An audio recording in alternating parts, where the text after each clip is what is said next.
बिस्मिल्लाहिर्रहमानिर्रहीम। My name is Umair Ahmad Khan और आज के इस वीडियो ट्यूटोरियल में हम जो है वो चैप्टर नंबर 3 सेकेंड ईयर की बुक में ऑपरेटर्स के टॉपिक को कंटिन्यू करेंगे। लास्ट लेक्चर में हम लोगों ने देखा था कि हम लोगों ने सारे ऑपरेटर्स को डिस्कस किया था। इंक्रीमेंट और डिक्रीमेंट को भी हम लोगों ने उस लेक्चर में डिस्कस किया था, बट उसकी डेप्थ में आज हम डिटेल में बात करेंगे। पेपर पॉइंट ऑफ व्यू से बहुत इंपॉर्टेंट क्वेश्चन है, इसको लाजमी करिएगा। इसके अंदर एक कंसेप्ट प्री और पोस्ट इंक्रीमेंट का भी आता है, हम उसको भी बड़े डिटेल में डिस्कस करेंगे। सबसे पहले बात करते हैं इंक्रीमेंट और डिक्रीमेंट होता क्या है। बेसिकली इंक्रीमेंट एंड डिक्रीमेंट जो हमारे पास ऑपरेटर यूज़ करते हैं, हम किसी भी वैल्यू को इंक्रीज़ या डिक्रीज़ बाय वन वैल्यू, ठीक है, एक वैल्यू इंक्रीज़ और डिक्रीज़ हम लोग जो है वो बाय यूजिंग दिस ऑपरेटर जो है वो हम कर सकते हैं। ठीक है, इसका सिंबल जो है वो हमारे पास प्लस प्लस है या माइनस माइनस है। अगर हम इसकी सिंटैक्स की बात करें तो हम इस तरह से लिख सकते हैं, for example variable name this symbol, this is the first way. Second way plus plus और माइनस माइनस, यानी कि इंक्रीमेंट और डिक्रीमेंट हम लोग यूज़ कर सकते हैं वेरिएबल नेम। इस चीज़ को डिस्कस करते हैं डिटेल में कि ये किस तरह से काम करेगा। एक छोटी सी एग्जांपल है जिसमें हम लोगों ने डिस्कस किया है कि a is equals to 3 then a plus plus a plus plus, ठीक है, प्लस प्लस a। यहाँ पर हम लोगों ने एक एग्जांपल यहाँ पर ले लेते हैं माइनस की। फॉर एग्जांपल हम इसको माइनस कर देते हैं और यहाँ पर भी हम लोग माइनस माइनस b कर लेते हैं। यहाँ पर जब हम किसी भी वेरिएबल से पहले प्लस प्लस या माइनस माइनस लगाते हैं उसको हम प्री इंक्रीमेंट कहते हैं, और अगर किसी वेरिएबल के बाद में हम प्लस प्लस या माइनस माइनस लगाते हैं, ठीक है, इंक्रीमेंट या डिक्रीमेंट का ऑपरेटर प्लेस करते हैं तो हम उसको पोस्ट इंक्रीमेंट कहते हैं।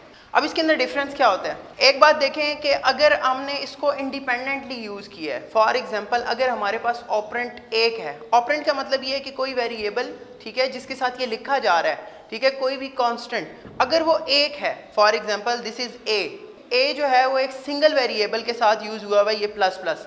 यहाँ पर भी प्लस प्लस जो यूज़ हुआ है वो सिंगल जो है वो ऑपरेंट के साथ यूज़ हुआ हुआ है। यहाँ पर इसी तरह डिक्रीमेंट का भी मैंने केस लिया है। अब इसकी वैल्यूज़ को डिस्कस करते हैं। बेसिकली यहाँ पर इसकी वैल्यू क्या है, या अगर मैं फॉर एग्जांपल इसको थोड़ा सा पेपर पॉइंट ऑफ व्यू से देखूँ या फिर आप प्रोग्रामिंग प्रोस्पेक्टस से अगर इसको देखें तो इस तरह की अगर आपको स्टेटमेंट मिल जाए, ठीक है, और आपसे लिखा जाए कि सी आउट ए और यहाँ पर सी आउट बी, ठीक है, तो what will be the value of this A after the execution of these instructions, ठीक है। इस चीज़ को थोड़ा सा ज़हन में रखें। एक बात ये है कि हम लोग मेमोरी की स्पेस यहाँ पर डिक्लेयर करवा लेते हैं। For example this can be your memory, integer data type है, वेरिएबल का नाम a है और वैल्यू इसके अंदर पड़ी हुई है 3। इस केस में अगर देखें तो अब यहाँ पर हम लोगों ने डिस्कस किया कि इंक्रीमेंट बाय 1। अब जब इंक्रीमेंट बाय 1 हो रही है और ये एक ऑपरेंट के साथ आ रही है तो इससे कोई फ़र्क नहीं पड़ता कि प्लस प्लस पहले आ रहा है या बाद में आ रहा है। मैं दोबारा से रिपीट कर देता हूँ कि अगर आपके पास एक ऑपरेंट है, एक कोई कांस्टेंट वैल्यू है, ठीक है, उसके साथ आपके पास प्लस प्लस या फिर आपके पास माइनस माइनस लगा हुआ है, तो इससे कोई फ़र्क नहीं पड़ता कि चाहे प्लस प्लस पहले लगा है चाहे वो बाद में लगा हुआ है। यानी कि हम ये कहते हैं कि चाहे प्री इंक्रीमेंट है चाहे पोस्ट इंक्रीमेंट है, वो हमेशा से सेम आपको रिजल्ट देंगे। इस लाइन की एग्जीक्यूशन के बाद यहाँ पर वैल्यू होगी हमारे पास 4, देन आपके पास ये स्टेटमेंट है, ये स्टेटमेंट जब रन करेगी यहाँ पर वैल्यू हो जाएगी आपके पास 5। और अगर आप आउटपुट के केस में देखना चाह रहे हैं तो यहाँ पर जो आपके पास आउटपुट आएगी तो यहाँ पर इसका आंसर आएगा आपके पास 5। बेहतर तरीका ये है इन क्वेश्चंस को सॉल्व करने का कि आप साथ साथ कमेंट्स को यूज़ करें। तो यहाँ पर फॉर एग्जांपल आप यहाँ पर डिस्कस कर सकते हैं कि a की वैल्यू यहाँ पर हुई है 4, देन a की वैल्यू यहाँ पर हुई है 5, या फिर ये जो मेमोरी वाला तरीका है इसको यूज़ कर लें तो आप कंफ्यूज नहीं होंगे प्रोग्राम के अंदर। सेकेंड सेम इस केस में देखते हैं। For example this is your output, तो यहाँ फॉर एग्जांपल 7 है, 7 में से एक इंक्रीमेंटेड वैल्यू हुई तो आपके पास 6 हो गया, 6 में से एक इंक्रीमेंट वैल्यू हुई तो यहाँ पर आपके पास 5 रह गया, तो द आंसर विल बी 5। अब इसके कुछ इंपॉर्टेंट फीचर्स को डिस्कस करते हैं कि बेसिकली प्री इंक्रीमेंट और पोस्ट इंक्रीमेंट कहाँ पर यूज़ होता है और वो कहाँ पर इफेक्टिव और किस तरह से प्रोग्रामिंग के अंदर काम करता है। तो सबसे पहले हम लोग डिस्कस करते हैं इंक्रीमेंट और डिक्रीमेंट का केस एक ही है। मैं यहाँ पर एक ही केस डिस्कस करूँगा। प्रोग्रामिंग की एग्जाम्पल के अंदर हम फिर डिस्कस करेंगे डिफरेंट केसेस, एक ही को अप्लाई करके। एक अप्लाई करने का तरीका देख लें। फॉर एग्जाम्पल हम लोग डिस्कस करते हैं इसके पॉइंट में pre increment. Pre increment, pre का मतलब पहले, इंक्रीमेंट का मतलब वो सिंबल, यानी कि वो जो ऑपरेटर है वो आपने पहले लगाना है, ठीक। अगर हम इसके सिंटैक्स पे जाते हैं तो this is plus plus variable name, अब इसको डिस्कस करते हैं। पहले केस में जब मैंने बात की खाली इंक्रीमेंट और डिक्रीमेंट की, जब हम बात करते हैं तो हम ये कहते हैं कि अगर वो सिंगल ऑपरेंड के साथ आएगा तो इससे कोई फ़र्क नहीं पड़ता चाहे वो प्लस प्लस पहले लगा हुआ है या बाद में लगा हुआ है, उसकी वैल्यू एक इंक्रीमेंट होगी। लेकिन ये जो हमारे पास प्री इंक्रीमेंट अगर डिस्कस करें तो इसके अंदर हमारे पास एक और केस होता है जिसके अंदर दो ऑपरेंड्स आ रहे होते हैं। फॉर एग्जाम्पल से डिस्कस करते हैं। For example we have like a is equals to 3, b is equals to plus 3. So what will be the value of a and b in this case? ठीक है, अब यहाँ पर देखें एक स्टेटमेंट के अंदर, एक लाइन के अंदर आपके पास दो ऑपरेंट आ रहे हैं। कौन कौन से? एक a है और दूसरा b है। यहाँ पर इस केस में इसकी वैल्यू जो है वो डिफरेंट आएगी। ठीक है, इसको डिस्कस करते हैं कि वो किस तरह से काम करेगा। यहाँ पर आप लोगों ने कुछ रूल्स याद करने हैं अगर आप प्री इंक्रीमेंट को फॉलो करें। Pre increment means first increment then assignment. अब यहाँ पर देखें दो काम हो रहे हैं, एक इंक्रीमेंट हो रहा है और एक असाइनमेंट हो रहा है। तो आपको कैसे पता लगेगा कि आपने सबसे पहले इंक्रीमेंट करना है या आपने सबसे पहले असाइन करना है? तो यहाँ पर ये कुछ रूल्स हैं, इसको मैं यहाँ पर डिफाइन कर रहा हूँ। इसके अंदर दो ही चीज़ें होती हैं, एक इंक्रीमेंट और एक असाइनमेंट। अब यहाँ पर प्री इंक्रीमेंट है तो इसका मतलब ये है कि फर्स्ट इंक्रीमेंट देन असाइन। ठीक है जी, इसका मतलब क्या है इसको देखते हैं। अब फॉर एग्जाम्पल यहाँ पे हमारे पास a की वैल्यू है 3 और यहाँ पर हमारे पास प्री इंक्रीमेंट लगा हुआ है। जिस ऑपरेटर के साथ आपके पास ये सिंबल लगा हुआ है उसके ऊपर ये वाले ऑपरेशन परफॉर्म करने। अब देखें हमारे पास कहता है कि आपके पास a की वैल्यू है 3।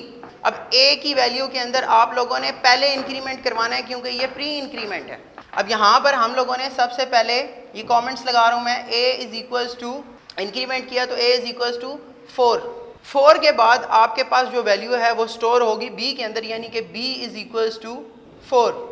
और अगर आपसे फिर कोई सी आउट की स्टेटमेंट इसके बाद मांगी जाती है, फॉर एग्जांपल वो कहता है सी आउट, फॉर एग्जांपल ए की वैल्यू आपसे पूछ लेता है एंड देन यहाँ पर फिर आपसे कहता है सी आउट \n b। ठीक है, तो किस तरह से काम करेगा इसको आगे डिस्कस करते हैं। अब जब ये चीज़ रन होगी तो आउटपुट के अंदर हमारे पास यहाँ पर आउटपुट के अंदर बेसिकली क्या चीज़ आएगा? ए की अगर वैल्यू देखें तो हमारे पास वो आती है 4। क्या आप दूसरा वे जो है वो मेमोरी को बना के उससे डिस्कस कर सकते हैं। ये सारा रफ वर्क है। अगर यहाँ पर आप डिस्कस करेंगे तो एक अच्छा इम्पैक्ट पड़ेगा जो आपके पास पेपर चेकर भी है तो। और \n मींस न्यू लाइन के ऊपर आप आ गए हैं और देन आपके पास b की वैल्यू, और तो b की वैल्यू भी यहाँ पर हमारे पास 4 है। So this was pre increment. Rules बस आप लोगों ने याद रखने हैं कि आप लोगों ने प्री इंक्रीमेंट के अंदर पहले इंक्रीमेंट करना है उसके बाद असाइन करना है। और ये एक छोटी सी एग्जांपल इसमें हमने उसको डिस्कस किया। बाकी जब हम एक्सरसाइज करेंगे तो हम इसमें डिटेल में डिस्कस करेंगे और कुछ क्वेश्चंस भी इसको आगे लेके चलेंगे कि किस तरह से काम करते हैं। सेकंड जो हमारे पास आती है दैट इज पोस्ट इंक्रीमेंट।